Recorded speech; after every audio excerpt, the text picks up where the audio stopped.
Having an online business is not an if you build it, they will come kind of situation. To get paying clients, they first need to know you exist, of course.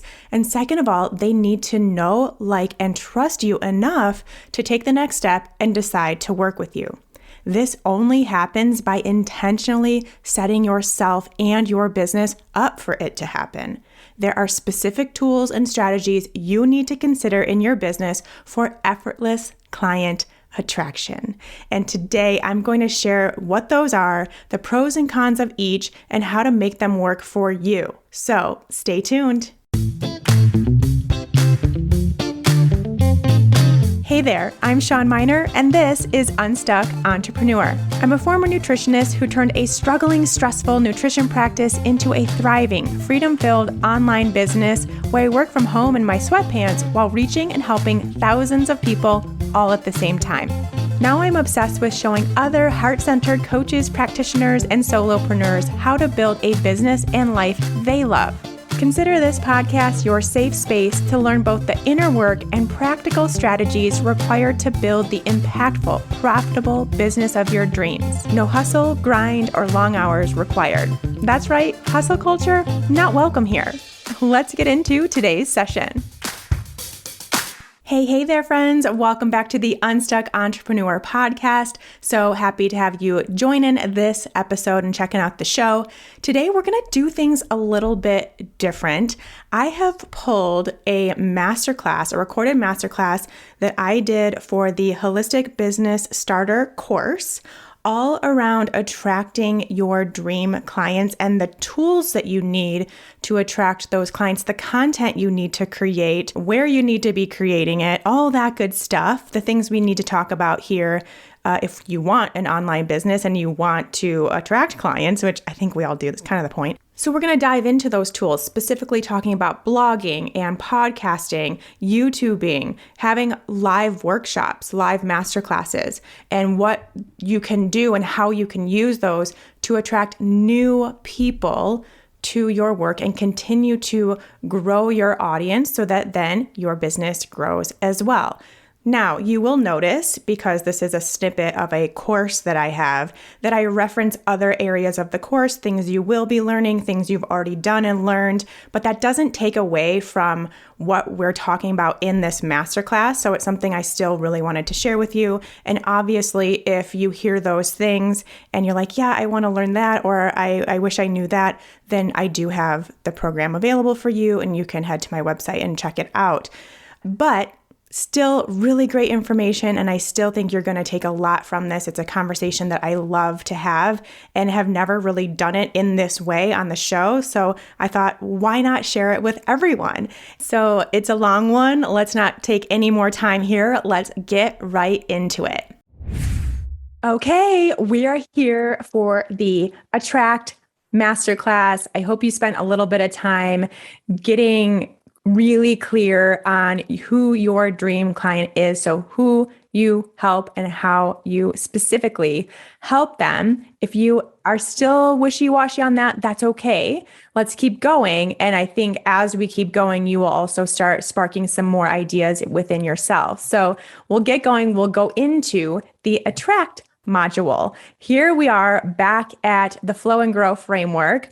And this is the second step once we define your dream client, is now to attract your dream client. So now that we know who we help, now we got to let them know and we got to get them into our world so that we can provide a ton of great value and they will be excited to work with us. Of course, you probably know this by now, but let me remind you that anytime we are doing any sort of practical business practice or strategy in our business and with our business, we got to start from within. So we've got to start here and talk about how you actually build an audience. It comes from in here. You lead with your intentions. So we spent a lot of time thinking about our intentions and really figuring out how we want to show up in our business and what's important to you and what will be important to your audience, to your dream client. And if you continue to keep those front and center, which you should, then you will have no problem getting the right person to agree with that, to come into your world because they see that and because they notice your intention and they're drawn into your intentions and the energy that you put out because you are leading with those intentions. So please don't lose sight of what you are actually doing and why you are actually doing it and what's important to you in this process of trying to get people to be part of your community. The next thing is to acknowledge those thoughts that try to hold you back. And again, that's why we started where we started in Unstuck Entrepreneur in this program, is because now you have those tools to forever, because it's going to happen forever, be able to build awareness and see those thoughts in action, that ego voice that's trying to have this fear-based chatter, keeping you safe, keeping you in your comfort zone. Building a business is not comfortable all the time. It's not going to be. It's going to take you getting out of that comfort zone. So we have to always be willing and ready to acknowledge the thoughts that are trying to hold you back, trying to keep you playing small and in your comfort zone. Choose to be the person you've decided you'll be. Be the qualities that you've decided you'll be. You all have the power to do so. There is nothing that needs to happen before you exude who you really want to be. You can do it now. So one moment at a time, as you are building and growing your business, choose to be that person in each moment. It will be a conscious choice for a while because, like I said, building a business can be uncomfortable. It can feel scary. It can feel hard. It can feel overwhelming. But when you come back to being the person that you want to be, living with your intentions in mind and moving from that place, it is a whole lot more simple. But yeah, we got to be conscious of that choice for a while. And then thinking about you've chosen to be the person that you've wanted to be. Now showing up that way, showing up. How many times can I possibly say it? You can't have a business if you don't show up for it. It's going to be messy. It's going to be imperfect. It's going to be embarrassing. I still have things that I I'm just cringe thinking about the things that I put out, even like a year ago, even 3 years ago, let alone 8.5 years ago when I started my business. It's going to be messy, but you've got to keep showing up, not only for yourself and for your dreams, but for the people that want and need your help. Just show up. Second to last, choose your tool. That's what we're going to figure out today. What tool do you want to use to connect with those people? You've got to have a tool. You've got to have a way, a connection point, a receiving point for people to come into your world. It's not just going to magically show up. So what is that tool you're going to use? And then once you've figured out that tool and you're now centered and aligned with your purpose and intentions, you're going to be the qualities that you've decided you'll be. Show up that way, spread the word, let them know that you have a tool, let them know that you're out there and you're spreading your message. Effortless client attraction is an energy thing. You are the attraction point for your business, not your Instagram posts, not your podcast episodes, not your perfect website. There is not, no matter how many people want to tell you that there is not a special formula for getting followers, for getting listeners, for building an audience other than your energy, because it's completely 100% unique to you. And this is where we can use everything that we've just done, all the work we've just done on ourselves, and put it into action and do those things that we committed to do and be the person that you committed to be and show up in the way that you committed to show up. And when you do that, you will attract the right people into your work. And we can see this. If you really look, you could go on to Instagram right now and see this, where there are people who have like almost no following. Maybe they don't even have an Instagram account or a social media account, and their business is absolutely crushing it. And there are people who have millions of followers and they're struggling. what is the case there? What's going on there? If it is a matter of getting more people in the door and getting more followers and getting more subscribers and all these things, why is that happening? Because it's an energy thing. People are picking up what you are putting down energetically. So please consider that as we move forward. And you can consider that by thinking about what your thoughts are, getting clear on what those thoughts are that are in your head as you do go to build a tool for your business, which we're going to talk about in a second, where you go to share on social media, email your email list, whatever you go to do, however you go to show up for them. What is going on in your head? So what are you putting out in the world, knowing that's what you'll get back? We can feel it. We, as an audience, can feel what you are putting out. I'm afraid I'll be judged if I start talking about my business all the time. I'm not interesting enough to get followers, listeners, subscribers. I'm not cool enough to have a podcast, YouTube channel, or a blog. I'm not ready to start putting out content. What if I don't get any likes? What if no one reads my blog, listens to my podcast, watches my videos? I'm not good on video. Did I sound dumb in that episode? I don't have time to put out free content. I need to get paid. Just a sprinkling of all the possible things that could be going on right now, keeping you stuck, keeping you from showing up authentically, keeping you from putting stuff out there, keeping you from building a solid tool for your business, and keeping people from wanting to come into your world to learn from you, to grow with you, and to pay you to help them. And just as I was listing, you can see, it doesn't take a rocket scientist to see that the energy that comes with those thoughts, which you may not even be aware that you're thinking until now, because now we're going to build that awareness. It's a very low vibe, right? It's like definitely not something that's very attractive to your audience. There's a fear of judgment there. There's a fear of failure, not feeling ready, not feeling worthy, this lack of confidence. And your audience is going to pick up on that. Not very appealing.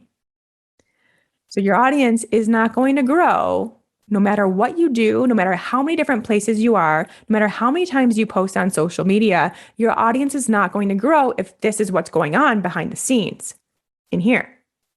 So please consider that. If you let go of that ego, push it to the side, it's still going to be there, push it to the side, choose a different thought, which we now know how to do, and lead with your heart, lead with your passion, lead with your purpose, have authenticity, feel that sense of confidence, let your personality shine through, and be inspiring. Then we are attractive. Can you see the difference there? So please know, if you're ever struggling to grow your audience and you feel like you're doing everything right, come back to what's really going on in here and lead with a different level of energy. And it starts with what's going on in your head and what's going on in your heart. A really good exercise to do here. And so if you want, I would pause this video and spend a little bit of time here. Write down, I would say, 5 to 10 qualities that you admire in others, because you have that inside of you too. You can and will be that for someone else. And how cool is it to think that you could be someone that someone else would admire, that your clients, your followers, your listeners would admire, would find inspiring, would find encouraging or motivating or helpful. Like, how cool is that? You are that person for someone else as soon as you show up in that way. And you have it inside of you already. So we don't need to wait for anything to happen before you become this motivating, confident person. So who do you admire? Who do you follow that you just like, every time something comes up, you're like, like, that's so cool. I love what she or he has to share. And why do you love following them? What is it about them? So for a lot of people, it's confidence, it's authenticity, it's being real, it's being vulnerable. It's just like sharing their lives confidently, but showing up and having so much to offer and feeling really personable. That's the case for a lot of people. When I ask my clients and other people in the group this question, that's what comes up. And so see what comes up for you. I want you to really think about this.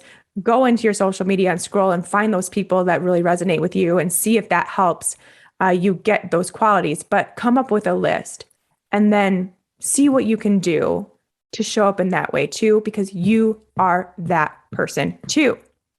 Okay.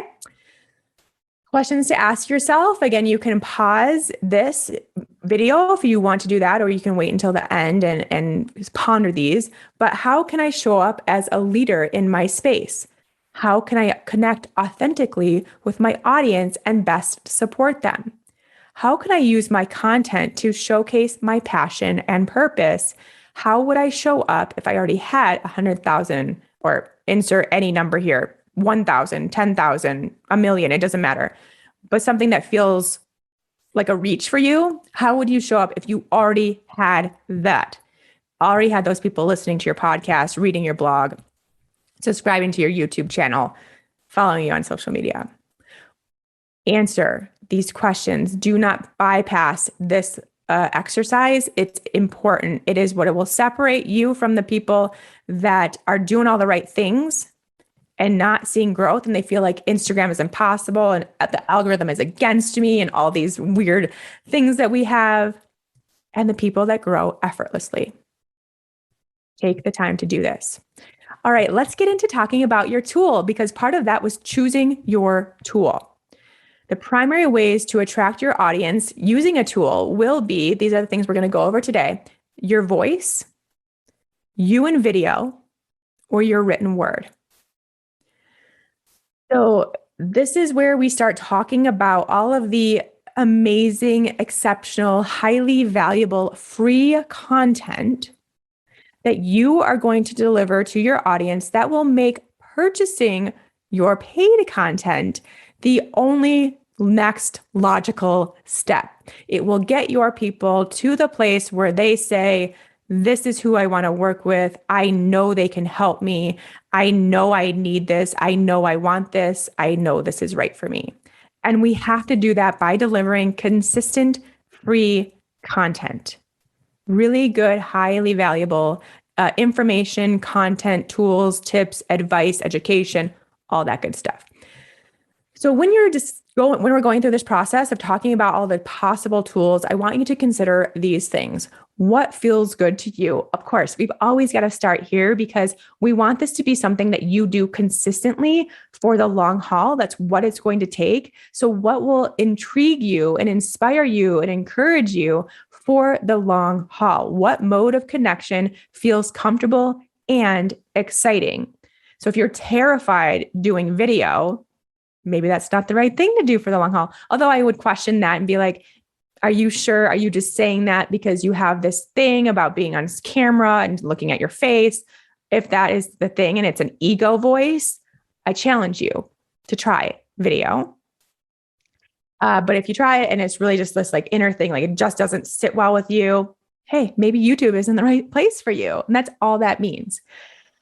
The second thing, remember the goals. So the goals of having a tool, it is a non-negotiable, I will say, for you, being an unstuck entrepreneur, that you have a tool, because it builds know, like, trust. We're going to talk about that more in the Build Rapport masterclass next. So it builds know, like, trust. Like I said, it gets people from that point where they're like, who is this person, to like, I need to work with this person. It builds your email list. So there is an ulterior motive here, which, yes, providing all this valuable, free, awesome, highly encouraging content, but also to get them to a place where you have a little bit more control over the connection that you make, over the relationship that you build, which will be your email list. Again, we're talking about that in the next masterclass a lot more. And then position you as an authority. So again, letting that person know that you have their answer, that you can be their guide, their support system, and really help them get to through their transformation. So what tool will best showcase your ability to do those three things? So think about that, and which all of them will do in just varying degrees. So just again, what feels good to you and what makes you feel like you can best do that. And then the last thing is you have to be able to be consistent. You have to have the commitment and you have to have the confidence for it. So again, going back to that, what feels good for you? Can you do these three things? Can you be consistent? Can you have that commitment? And can you have that confidence with it? Because that's what it will take to have a successful tool. Regularly creating free content. This is something that some entrepreneurs push back on, and I will never understand why. But just in case you are having those kinds of thoughts and you're not really understanding why we would deliver free content all the time, let's talk about it, shall we? So when you put out free content on the regular, it makes it easy to find your dream client and build an engaged audience. It showcases your expertise, energy, and personality authentically. It invites your dream client to further engage with your work and creates an amazing first impression and lasting connection. Do I need to say more? Let's really think about all those things and how else would we do those things in such a really highly impactful way than to put out free content, to let people into our world, to showcase our expertise and authority, to let people know what we do and how we do it and kind of the package that we come in, to allow our energy to go out into the world to attract our audience that way. There is no other way to attract the right people into your work and to let them know what you do, how you help them, what your energy is like, that they're a good fit for you. We've got to put out some free content, my friends. So you are going to spend the majority of your time in your business working in this attract pillar, doing this regular free content. You will spend another big chunk of your time in the build pillar, which we're going to talk about in the next masterclass. Between those two, you're going to spend probably about 80% of your time. That is very, very important. And if ever you are wondering why your business is not going the way that you want, please get really real with yourself and get clear on if you're spending enough high quality time in the attract and build pillars. Get real with yourself, because I can almost guarantee you're not. So we are constantly in this attracting, building phase. And as you are, it will become effortless for people to get into your world. So with that comes creating free content. Now let's figure out which tool you want to use to deliver that free, valuable, amazing, wonderful, beautiful content to your amazing, beautiful, wonderful dream clients. The first one that we will talk about is in the voice category. I'm only going to go over 4. There are a few more, but I think these are the 4 most common. So probably 95 to 97% of you are going to choose one of the 4 I'm going to talk about.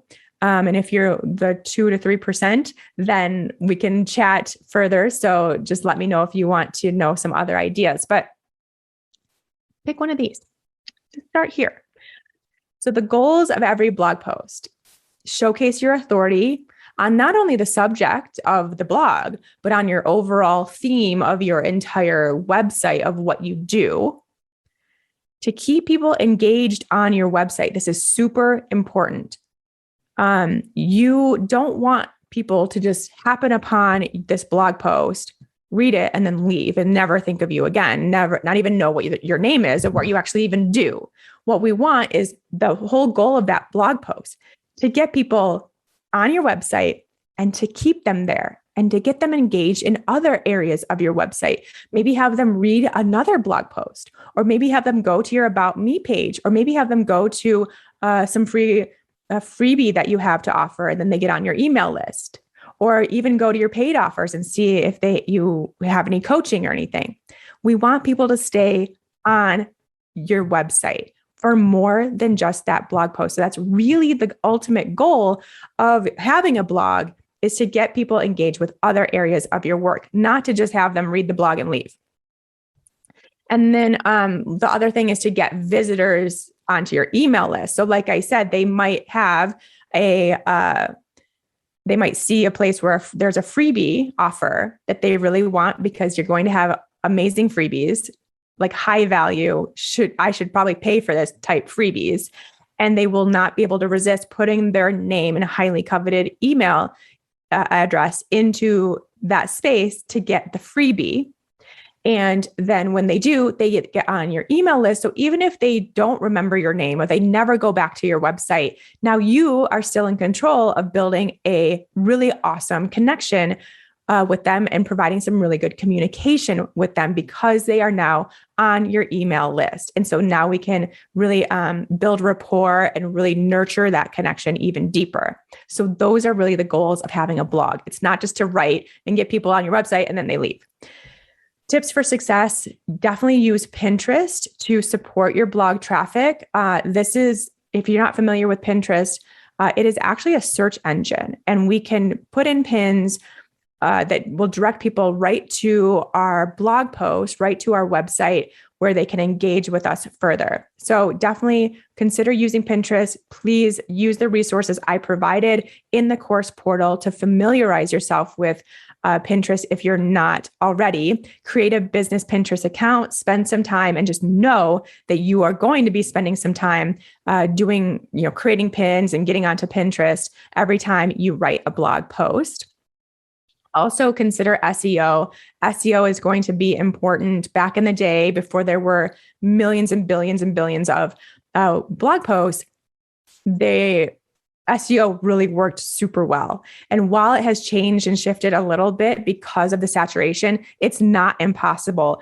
But you do need to spend some time doing some research on the search engine optimization, which is what SEO stands for, and how you can really show up in a search for what your whole blog is about. And what it can really do is also guide you into what your blog post should be about, or at least what the title should say, if you're doing the right research. And again, I have some free resources for you on how to do your own SEO research in the course portal. So please make sure you go there and really do its due diligence for both SEO and Pinterest. That otherwise you're going to write a blog post and no one's going to read it. So we really do have to pay attention to these things.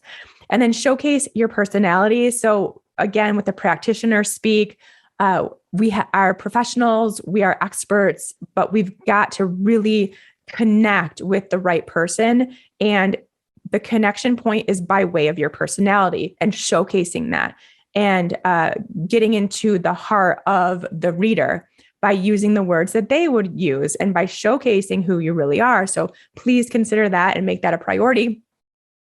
Keep it readable, not only in how you're writing, but also in how it's laid out. So these days, because we read so much on our computer screens and even more so on our phones, it really helps to break things up with the appropriate amount of headers and keep your paragraphs short and sweet.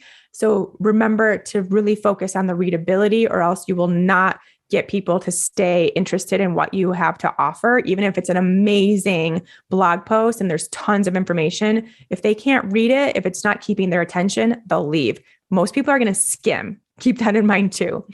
And then highlight other posts and freebies. I'll show you how I do this on my website. But remember, the goal is to keep visitors there. So once they're done reading one blog post, can you link them to another? Can you point them to something else on your website, a freebie, another post, something like that? So I'll show you how this all works. So this was just, I want to show you first how Pinterest works. This was a blog post that I created, and this was like 3 days after I posted this on Pinterest. If you've never been on Pinterest, this is how a pin will look to anybody who's searching. It's just kind of like a graphic and then the title of the blog post, and then it links directly to your website. So they can click on this and it will go directly to that specific post. So within a matter of a few days, this had gotten almost 11,000 impressions, which means 11,000 people had seen it, but 6 people saved it, which I thought which was really great. And even better, 31 people had clicked on that link. And this is cold traffic. They don't know me. I don't know them. People that had just searched something where this came up, clicked on to get to my website and had read the post. And so this is the power of Pinterest when used correctly. So it is very beneficial for you if you want to have a blog as your tool to get to know the ins and outs of Pinterest and use it to your advantage. And then so this was at the end of that blog post, and this is how I set up every single blog post on my website. At the end of that blog post, I had three different options they could do. Ready for more? You can listen to the podcast episode that's essentially the same thing as the blog post, but obviously in my voice versus my writing. You can take the Vibe quiz, which is a freebie that gets them on my email list, or you can do the autopilot challenge, which again is another freebie that also gets them on my email list. So they could either start listening to the podcast and become a subscriber to the podcast, or they could get on my email list, or both. Or at minimum, you can see down here, I have 3 other potential blog posts that they would be interested in reading because they were interested in that blog post. So at minimum, I can get them into more of my work. And of course, these have other opportunities to listen to podcast episodes, get on freebies, that kind of thing. So as you can see, I'm doing everything. I'm setting myself up so that those 31 people in those 3 days that came to my website, they don't know me, don't know anything about me. Not only are they reading the blog I created, but there's a good chance they're taking other action here too and getting into my world. And that is really cool. So you can see the power and how much more there is to blogging than just writing a blog and hoping Google does something for you. There's a lot more to it, a lot more strategy, but it can be very, very, very effective. Quickly going through the blogging pros and cons. Every tool that we're going to talk about today, for the most part, has a long shelf life. So you write a blog, some of my most popular blogs today on my website that I get lots of traffic from coming to my website, I wrote in like 2017, 2016, a long, long time ago, but they were so specific and they're still, showing up on a Google search high up there. So people are still finding them that are very cold traffic, which is really cool. And that will be the case for your blogs too. Low barrier to entry and startup costs. Pretty much you just need a website that has a blog capability, which I think almost all of them do now. So that's really cool. And then you can just start writing, start creating blogs. And having a business Pinterest account doesn't cost anything. Doing search engine optimization research doesn't cost anything. Very low cost of entry. Little time commitment can be done on your schedule. At first, it's probably going to take some time to do the research, to figure out the Pinterest thing, to write it all, to get it all formatted, all that stuff. But the more you do it, the easier it'll go. And then, a few weeks, few months down the road, you're doing a whole blog post in an hour or two, and it's going to last forever. It's going to be on your website forever.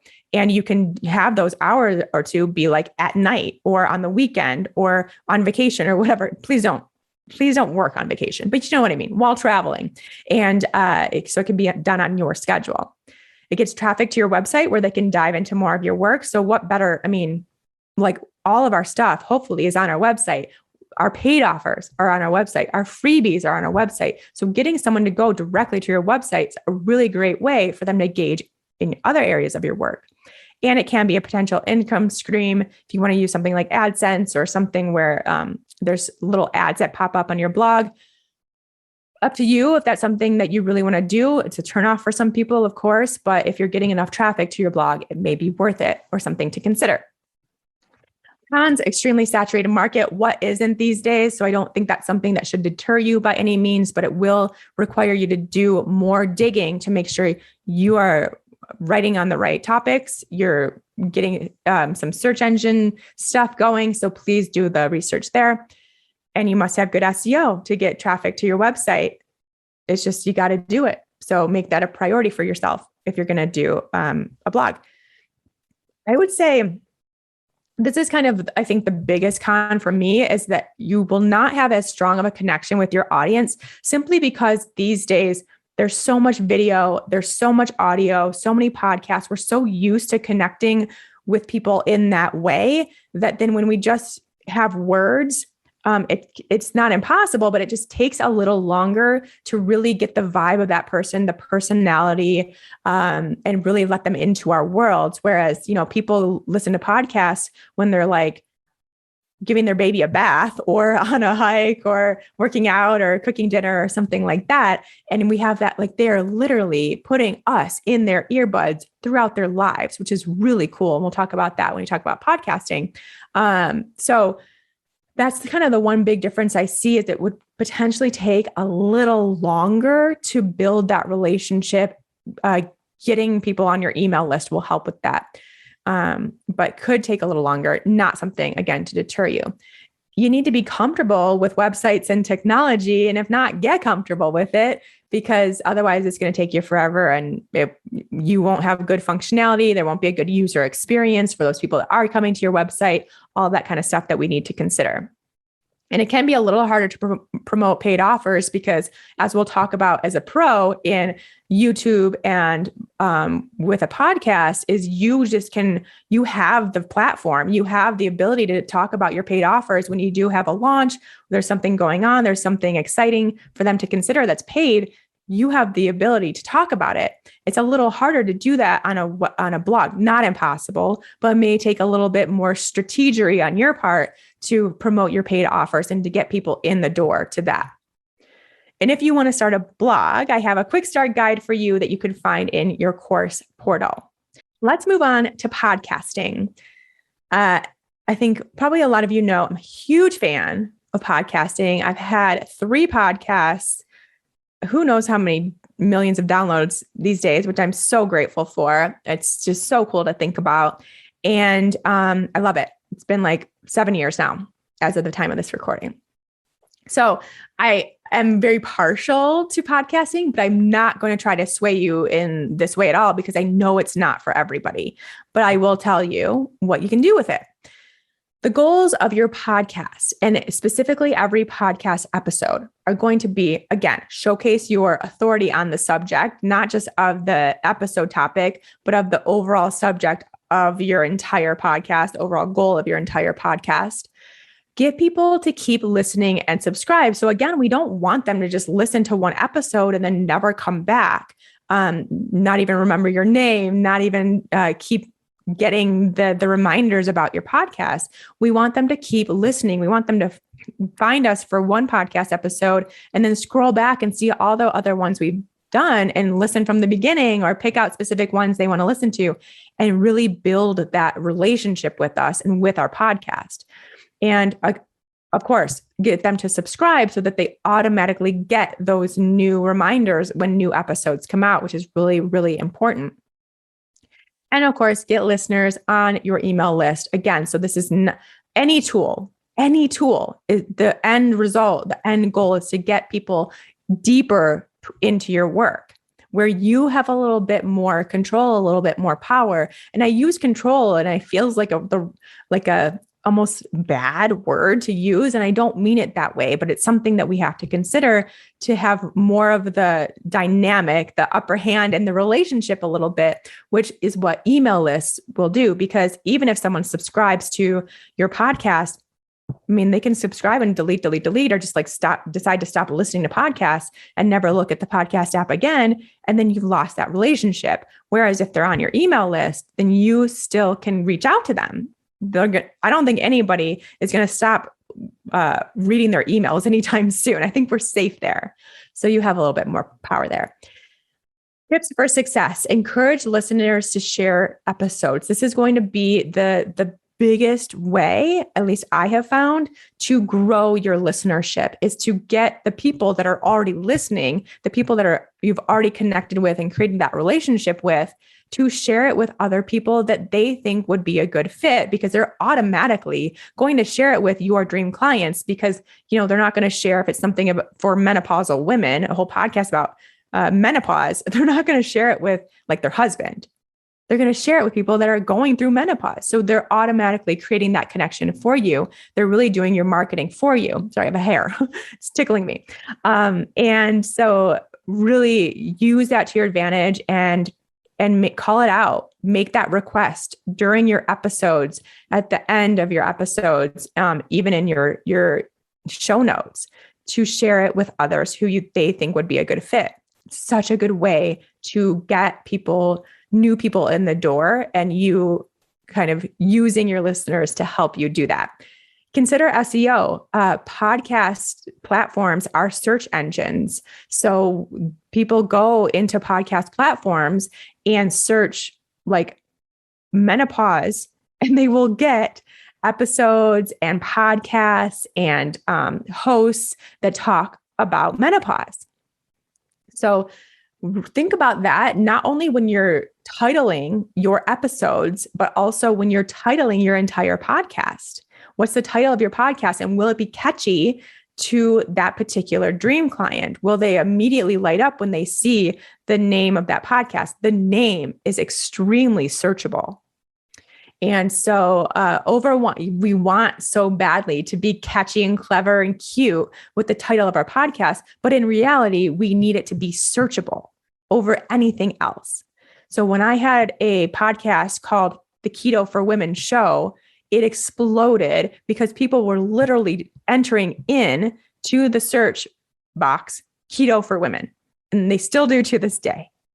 So it was very easy to keep that listenership building because I had created something that was so searchable. So please keep that in mind over being catchy, clever, and cute.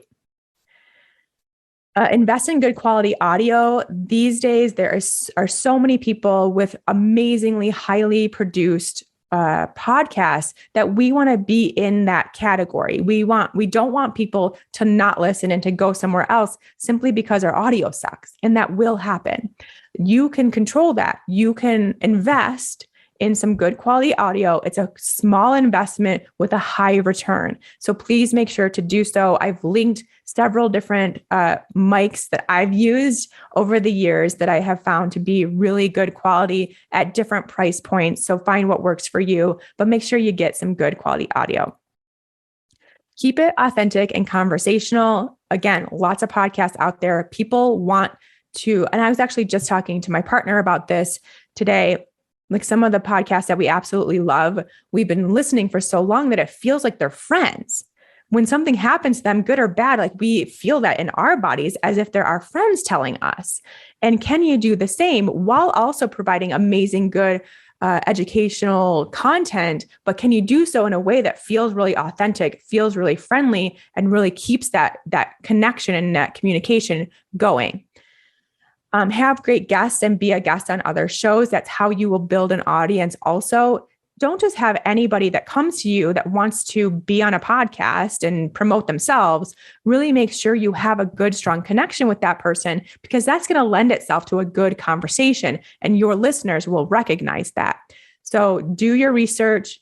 Don't just say yes to everybody and make it a little bit of a barrier to entry to have guests on your show, and get really great guests that you know will provide a ton of valuable content for your audience.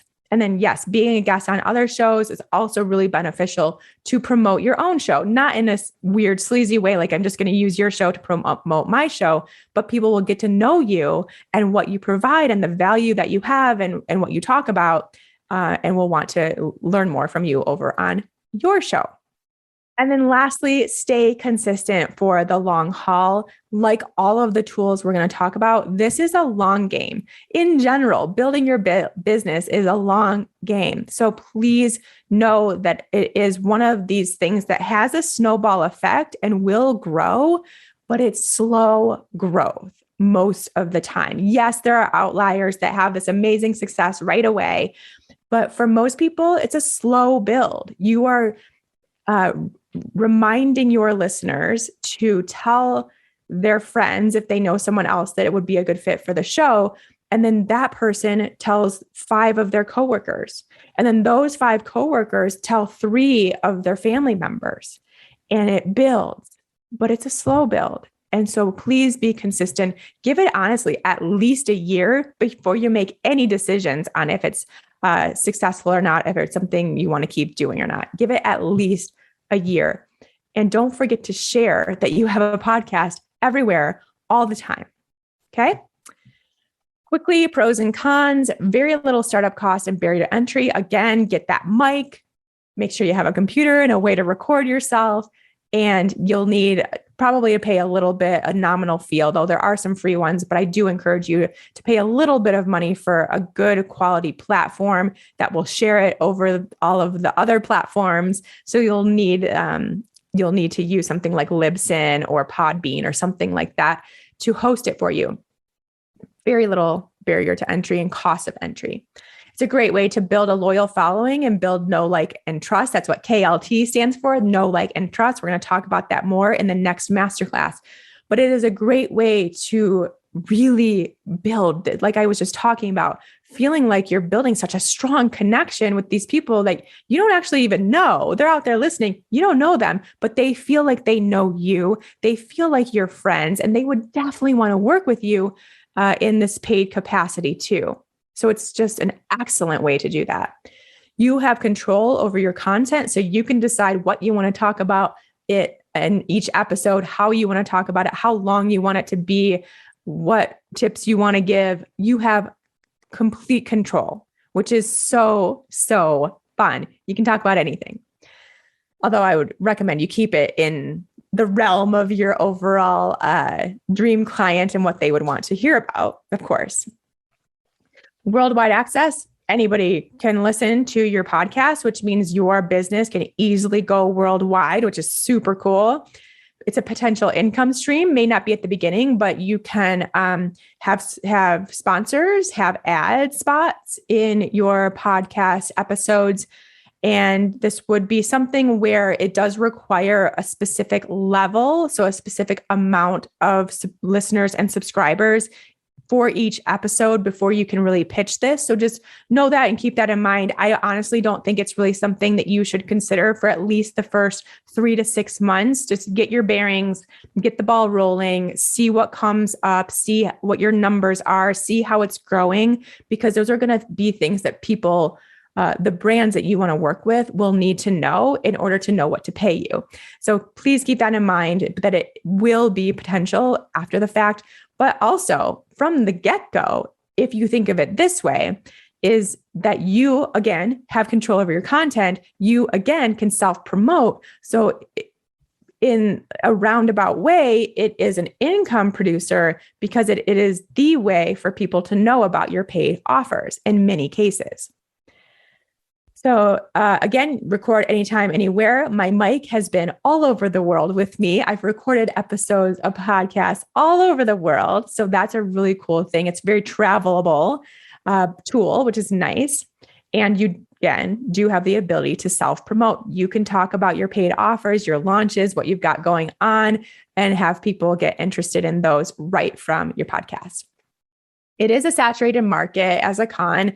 I don't think this, again, is something to stop you, but just know that it's saturated. So again, we have to have really good audio. We have to really make sure that we're doing something that's unique, that makes us stand out, and that gives us a little bit of an edge.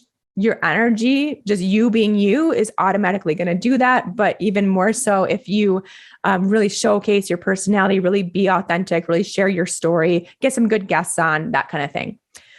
It can be time consuming, especially at the beginning. If you are doing everything, if you're recording, if you're editing, if you're putting it up on the platform, all that stuff, it can feel like a lot.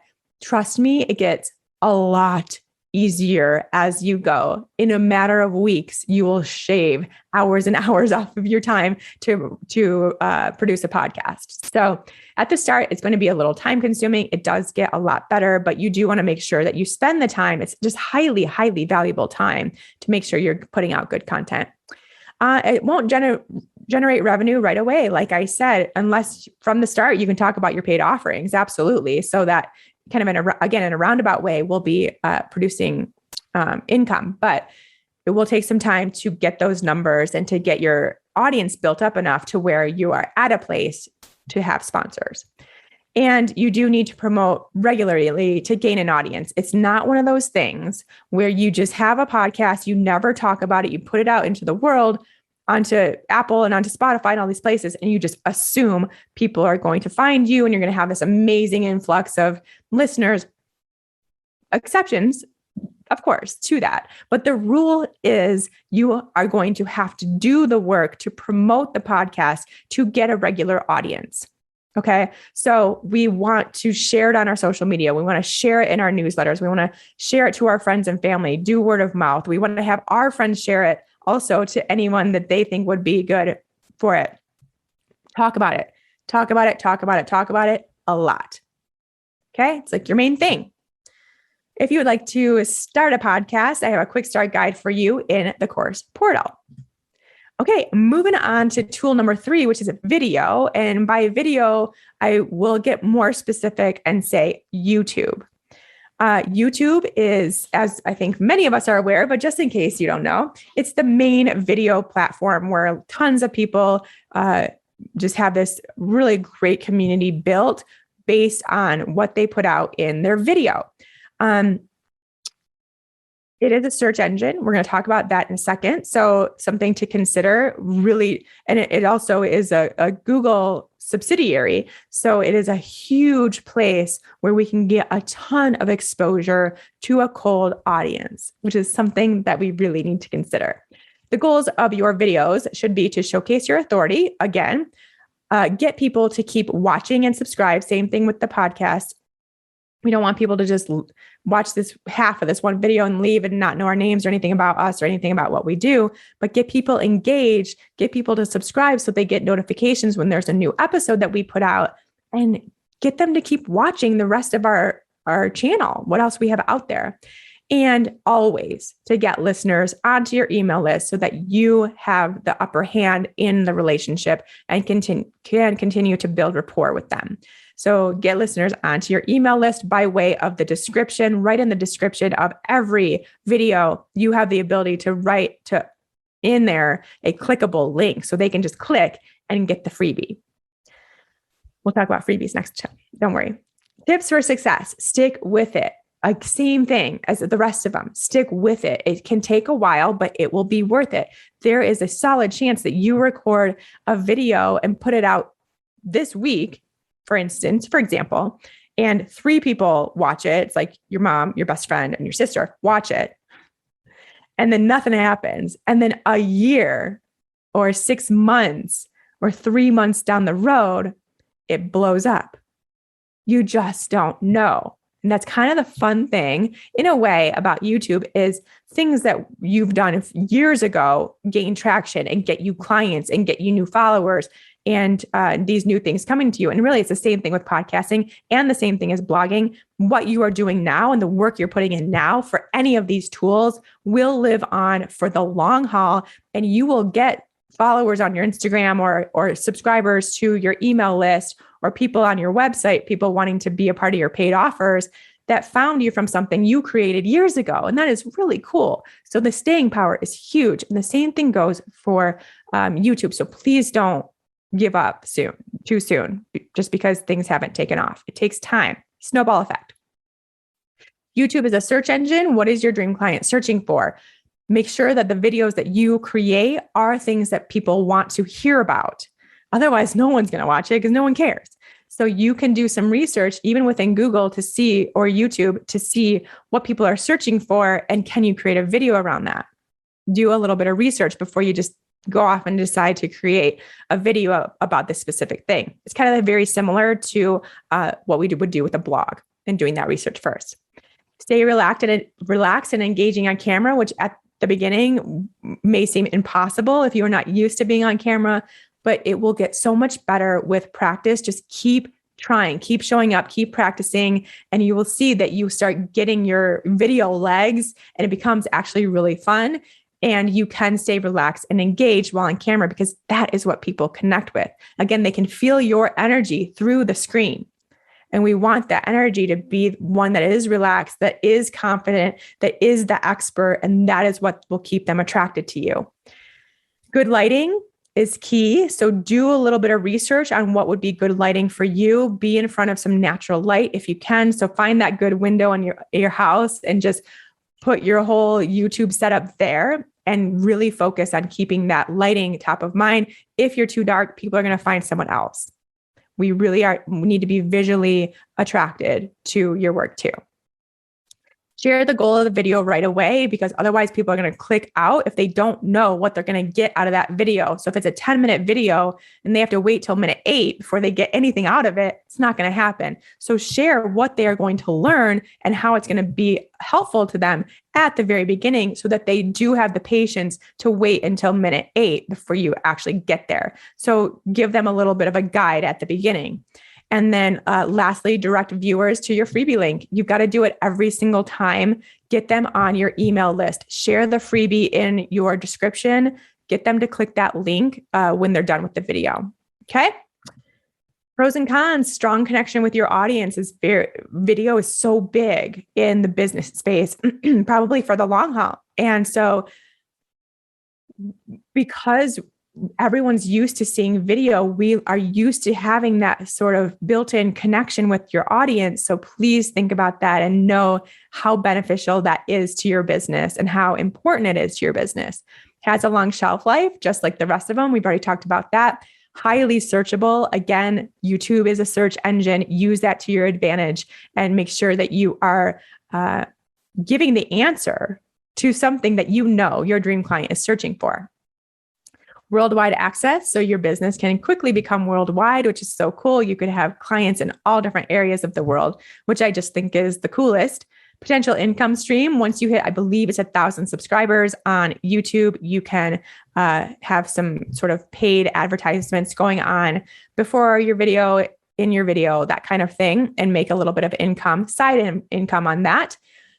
Simple, inexpensive startup. Again, you need good lighting. So you may need to invest in that if you can't find a good window. You do not need a professional camera to get started. Most likely, all of our phones these days provide good enough video to get started with that. So it's inexpensive. You can start making videos today. And then as you go, you can add on. And you can self-promote. One of those things we talked about in podcasting. Again, you have the ability to decide whatever the content is. So you can spend the last few minutes talking about your paid offers, talking about how you can help those people, talking about a launch you have coming up, getting them excited for it, which is really cool. The cons, it does take time to build traction. Snowball effect, you're in it for the long haul. Please don't give up. You may need to invest in gear as you grow. So as this does become something you really love to do and you are seeing some traction, you will want to invest in gear as you grow. So maybe you do have a better lighting setup. Maybe you do get a professional camera, or maybe you do hire an editor to help you. Maybe you do have some B-roll or something you're editing in to make it a little bit more engaging of a video. These will be things that you add as you grow. And it can be time consuming. Same thing with podcasting at the beginning. You're not going to have any idea what you're doing. You're going to mess up a bunch of times. You're not going to know how to edit it. It's going to feel like it's taking forever. And that's okay. That's to be expected and is still time well spent. So please know that. And it will get so much easier as you continue on. And again, you do need to feel comfortable on camera. It may not feel like you are. You may be just totally poo-pooing this because you do not want to be on camera, but you've never tried. So at least try. And if it still doesn't feel right and you just can't get down with camera, that's totally fine. But then it's coming from here and not from here. Whereas here is telling you, you're not good on camera. You don't look good on camera. You don't want people judging you in that way. All these ego stories. Okay. And if you want to start YouTube, I have a quick start for you in the course portal. The last one we're going to talk about quickly today are live events. And I really wanted to keep this in here because live events are super popular these days, and they are really great tools for you to use to build your email list quickly and to build also a connection with people very quickly too. So this may be something you want to consider adding in your business as your tool. So when I say live events, they can be in person. If you do want more of an in-person local business, if you don't want to go full worldwide online, then this would be a great place to start by doing in-person events in your area, or they can be virtual. But either way, they're going to be live. You can do recorded workshops as well. I just think for this purpose, for your tool, I'd like to keep it live because I think it does bring in a bigger audience and a higher quality audience. So can be virtual, can be in person, both are live. So goals of the event is to showcase your authority on the subject, always build immediate connection and rapport. This is something that is harder to get on any other tool. This is just so easy to do, is to build that immediate connection because they are live with you. They can see your face. They might be in the same room with you. If not, it feels like you're in the same room because at this point, we're all so used to using Zoom and doing virtual conferences and meetings and things that we get it. And so now we have that ability to create this immediate connection. Get attendees on your email list, always, 100%. If it is a virtual event, they have to sign up for your email list in order to get the information for the event. So every single person automatically goes on your list, and that's how they get the link to join your event. The tips for success: partner up with others to increase your audience size. So you can partner up with someone else that's kind of in the same field, would have a similar audience. There definitely would be some crossover to where your dream clients are in their audience and their dream clients are in your audience. So it's a good mix of the two, and it will increase both of your audience sizes. It will get new people on your list and will get you in front of new people and them in front of new people. So you can kind of share that experience, which is a really cool thing to do. And obviously the audience is going to get so much value out of having the partner, you doing it with a partner. So it's something to consider, and just have a friend or coworker or someone, you can do it as a group. Collect emails of attendees and offer a special gift for attending live. Absolutely. Again, like I said, if it's virtual, they have to provide their email in order to get the information for the event.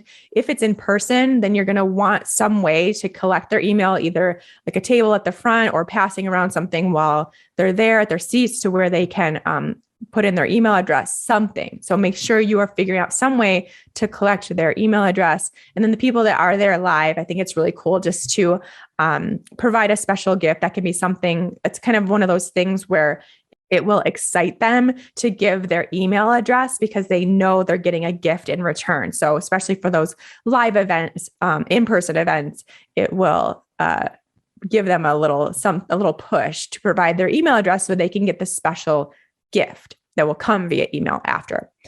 Get creative with your topic. We do have so many live events out there these days. We can attend one every hour of every day, probably, if we wanted to. So get creative with your topic so that your people want to come and they want to be there live and they're excited for what you're going to share. So you have complete control over what you provide and what you do and that topic. So use it and get creative and have fun with it. It's a really fun time to be able to be in a group live with people that are your dream clients. So use that to your advantage and just have fun and be connecting with them for sure. Repurposing content is key. So it can seem overwhelming when you're like, just so you know, let me make this clear right now. We want to choose one of these. You do not have to do all of these. And I would actually encourage you to only pick one right now. Down the road, yes, you can build on it. You can have more tools as you become more efficient with them. But right now, just pick one and then we'll move on. But it can still seem overwhelming if you're feeling like every week I have to do a podcast and then I have to share on Instagram and then I have to write something in my email newsletter. And my gosh, I just have so much to do. I'm not doing anything else but creating content, I feel like, all the time. Repurpose. One piece of content is going to keep working for you over and over again. So if you have a podcast or YouTube or you do a workshop, it can all go into a blog post. It doesn't have to, but it could any of that content could become a blog post. And then that blog post, you would write about it in your newsletter, maybe give a snippet of that blog post, and then have them click over to read the rest of the blog post. Or if you want to bypass the blog altogether, you can still in your newsletter write about the podcast episode you just recorded and put out, write about the video you just created, write about the workshop you just did, and have them watch the video, listen to the podcast, that kind of thing. So you're writing about the content you're creating elsewhere in your newsletter. And you're writing about the content you created elsewhere in your blog post too, potentially. As you can see, that was an example I gave you. I I wrote a blog post based on a podcast episode I recorded. And then that is also social media. You're at least one of the posts that you share on social media is about your podcast episode, is about the video you created, is about the workshop you're doing or you did, is about the blog post you wrote. So then you are using that also, and it can be multiple. You can pull out several different quotes or something, or ideas or topics from the podcast or from the blog post or whatever, and share those as posts on your social media. So we have to repurpose content strategically, or else you will go crazy. Yes, it's true. All right. I want to give you just a few content ideas to wrap up here, because I think probably one of the biggest barriers that I see to people putting out content is not knowing or not feeling like they would have anything to say, feeling like they would run out of ideas. And it's just not the case. I can promise you that. But to help you along, I'll give you 4 questions to ask yourself anytime you feel like you're getting stuck with what to say. What's a mistake your dream client is making? Your dream client is making a lot of mistakes on their path to try to get to their solution. You calling out that mistake lets them know, hey, I'm making a mistake. Hey, they understand me. They get that I'm making a mistake. Hey, they actually also know my solution. So really important to point those out. So identify the mistakes, the struggles, the problems, the beliefs, and how can you shift them out of it? Just give them 1 or 2 or 3 quick tips that they can do to start shifting out of that. But think about that list: mistakes, struggles, problems, beliefs. Right there is like a year's worth of content. They're doing a lot of those things. And we are going to spend a lot more time on this in the invite pillar. And in the invite masterclass. So this is coming, and what we do in there is really going to help you get the content that you need. But this is a starting point for you right now. What changes can your dream client make in their day? So go through a typical day of your dream client and the routines that they're doing, and what simple swaps could they make to get them in the right direction, to have them start feeling better, those kinds of things. What's your story? People love your story. They want to hear your story over and over again. So what have you been through? What are you going through that your dream client can resonate with and would really impact their lives? And what did you learn from that experience? What are you learning? What are you trying? What are you doing? People want to hear that. And then what inspires your dream client? How can you encourage or motivate them? Just simple things that you know they just need to hear, that they need to hear right now, because you know what they're going through and you've been through it, or you've had clients go through it. You understand them, and here's what you can do to motivate or encourage them. So with content ideas, I do recommend you make a big list. It will help with your confidence that you can actually do that tool. So if you have a year's worth of possible content, you could put on a blog, put on a YouTube channel, put on a podcast, then you know you're covered and you feel super confident with that. You may never even use some of those ideas, but it will get that boost that you need to get going with it. So please take the time to create a list for your tool and then move into actually doing that tool and putting that content out there. A quick note about social media. We're going to talk about it more in the next masterclass, but a lot of you are assuming that social media is a tool and you can choose that over doing any of these other ones I just talked about. And that is not the case. You need to build a business that can and will thrive without social media. Now, social media can be a great business marketing tool in addition to the other things that you are doing, in addition to your podcast, in addition to your YouTube channel, in addition to your blog, in addition to your workshops. But social media alone is not an option, my friends. Not here. It's not what we're doing here. It's not the type of business that we are building. We are building a sustainable, impactful business that we have the power in. Something to remember when you are on social media and creating content for social media, which is important. And I'm not telling you not to do that. We're going to talk about this more. I still love Instagram. I still spend time creating for Instagram, but I also have a business that if Instagram were gone tomorrow, I'd be fine because I intentionally set it up that way. So anything and everything you post on social media instantly becomes not yours. You instantly lose all control over it. You have no control over who sees it, how many people see it, who engages with it, what kind of people see it. The algorithm controls that. And there's nothing wrong with having an algorithm. I see so many entrepreneurs like hating on the algorithm, but that's all coming from a place of lack. And we don't need to worry about that. The algorithm is what it is. And social media is a free marketing tool. So we don't have any right or any need to complain about it or to worry about it. But I don't want you being who you are and with the passion and purpose that you have to let that get lost in the shuffle of the algorithm. Okay? Your business and its success has nothing to do with the algorithm.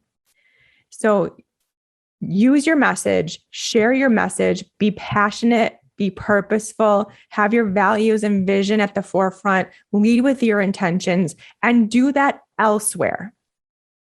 And then bring it back to social media to also enhance that experience for others. So using this beautiful, very delicious looking sundae, your podcast, your YouTube channel, your blog, your workshops, your email list even are the ice cream, the sprinkles, the nuts, and the whipped cream.